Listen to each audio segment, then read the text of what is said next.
What's up, everyone? Welcome back to another review. This time we're taking a look at Willy's Wonderland, starring Nicolas Cage. Let's waste no time. Let's get right into it. Overall, I enjoyed Willy's Wonderland. I think this movie is completely over the top, completely goofy, stupid in a lot of areas, convoluted in a lot of areas, but still a hell of a lot of fun.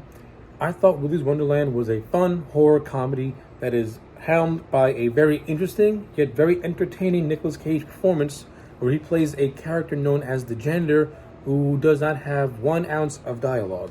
Nicolas Cage was given a role where he does not speak a word in this movie.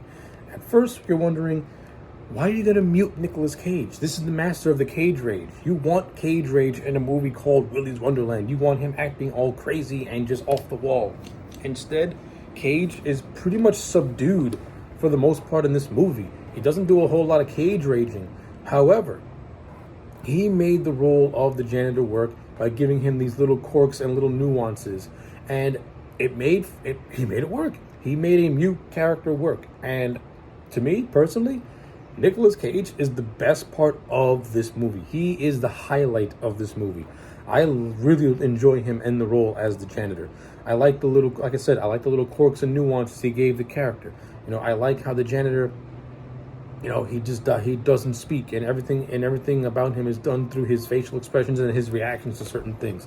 I like how when he's given the janitorial job at Willy's Wonderland because his car breaks down, he has this thing where he will do some cleaning, then take some breaks.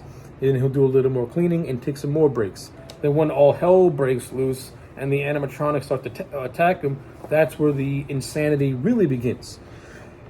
Because you still get the running gag of after he would like dispatch of an electronic, he would take a 15-minute break, take a swig of coke, play a pinball machine, and then come back to clean and kill more animatronics.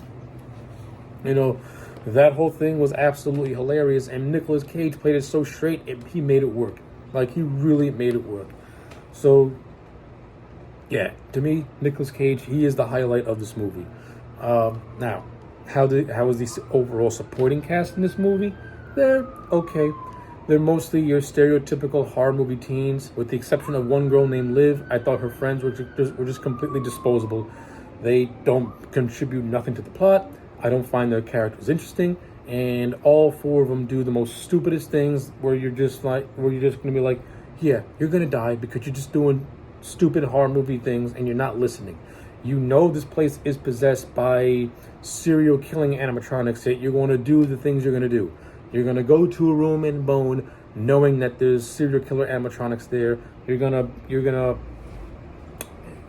Then another kid is going to fall for the fact that one of the animatronics wants to be his friend, but in actuality, he's just being played to be a fool. So you kind of deserve to fucking die. And that's what a lot of these teen kids in this movie pretty much do. They all die because they all make stupid, dumb decisions.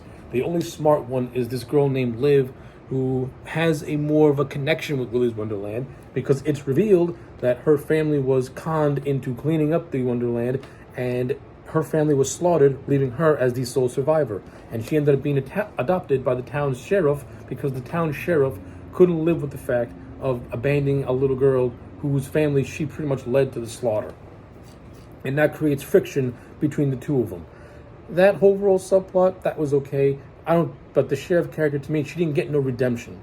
She just gets killed off by Willy at the end of the movie. And you know what? Maybe she kind of deserved it for the nonsense that she basically allowed innocent peoples to go die. The movie tries to play off the sheriff as more of a sympathetic character, but her chances for redemption are very, very slim, since she pretty much leaves the janitor to die, so that way the town can be spared from Willy's and his comrades' massacre. Hey, the sheriff character sucked. The Liv character, she was okay. Maybe in the sequel we can expand more on the Liv character, get to know more of her history. But out of all her friends, she's the only one who tries to do something. She's the only one who's actively trying to destroy Willy's Wonderland. Like on the outside, she's trying to do her best, while in the inside, the janitor is unknowingly doing his thing. And the whole thing of them trying to save the janitor, but the janitor doesn't really need no saving because he's taking care of business. That whole thing is quite humorous all to itself. So So yeah, that stuff is fine. The overall production value of this movie, I think, is done really, really well. This movie to me has like a very polished grindhouse type of feel to it.